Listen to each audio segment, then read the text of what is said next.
Bismillahirrahmanirrahim. Assalamualaikum warahmatullahi wabarakatuh. Hello everyone. Let me introduce myself. My name is Rina Marsali. I'm from TBI 5C.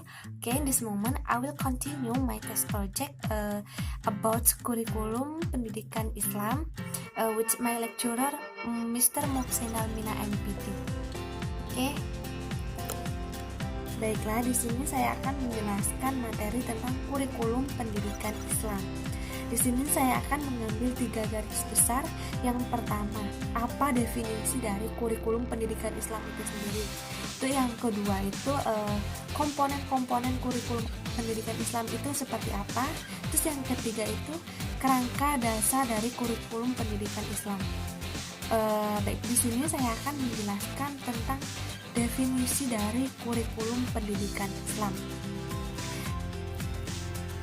Mana kurikulum pendidikan Islam itu terbagi menjadi 2 definisi, baik secara etimologis dan secara menurut bahasa Arab. Di sini saya akan menjelaskan secara etimologis dulu. Apa sih secara etimologis? Kurikulum secara etimologis adalah tempat berlari dengan kata yang berasal dari bahasa Latin yang artinya itu kurir, yaitu pelari, dan kurur yang berarti tempat berlari.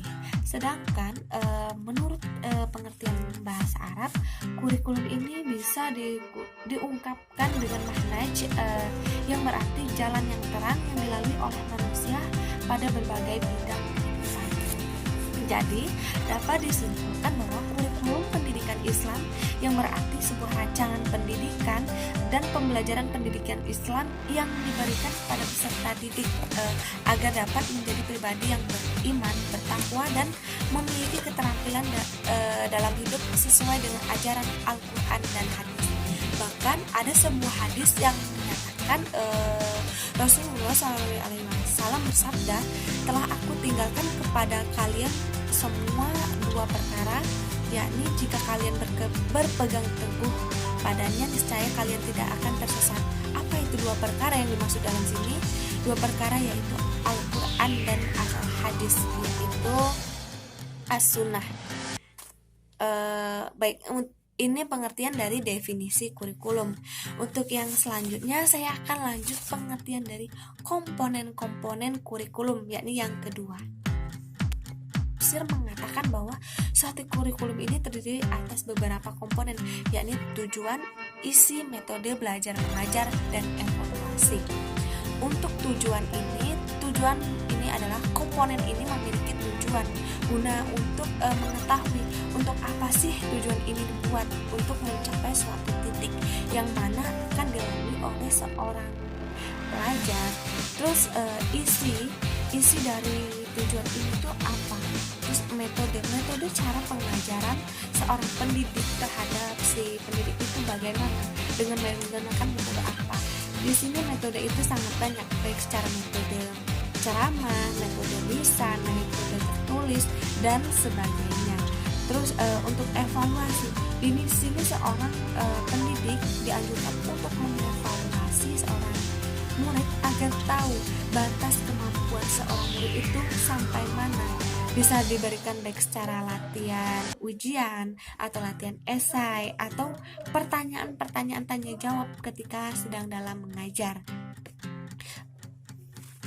Terpokok bagi kurikulum tersebut sebagai berikut, yang mana di sini akan terbagi menjadi 5. Apa saja itu? Yang pertama dasar religi, yang kedua dasar falsafah, yang ketiga dasar psikologis, yang keempat itu dasar sosiologis, dan yang kelima dasar organisator. Di sini saya akan menjelaskan satu persatu dari pengertian dasar-dasar kelima dasar ini tadi. Untuk dasar religi, yaitu pendidikan Islam, pendidikan yang berdasarkan sesuai dengan ajaran agama, sehingga dengan dasar religi ini menjadi dasar utama. Dasar ini ditetapkan berdasarkan nilai-nilai ilahi. Penetapan nilai-nilai tersebut didasarkan pada Islam sebagai agama wahyu yang diturunkan untuk umat manusia.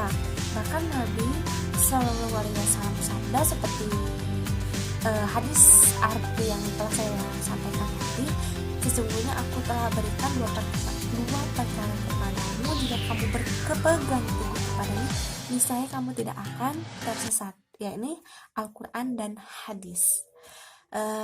Terus untuk yang kedua yaitu dasar falsafah. Dasar falsafah itu merupakan dengan apa yang dikandung oleh pandangan hidup tersebut, yakni pandangan Islam. Ini yang dimaksud dengan dasar filsafah. Terus yang ketiga adalah dasar psikologis. Apa sih dasar psikologis itu? Baik, di sini dasar psikologis menurut pendidikan Islam mengandung kondisi peserta didik berada pada dua posisi, yaitu sebagai anak yang hendak dibina dan sebagai pelajar yang hendak mengikuti proses pembelajaran. Dasar ini memberikan landasan dalam perumusan kurikulum yang sejalan dengan perkembangan psikis saintifik. Terus lanjut yang keempat, yakni dasar sosiologis. Dasar ini berimplikasi pada kurikulum pendidikan supaya kurikulum yang dibentuk hendaknya dapat membantu mengembangkan masyarakat, terutama karena pendidikan ini berfungsi sebagai sarana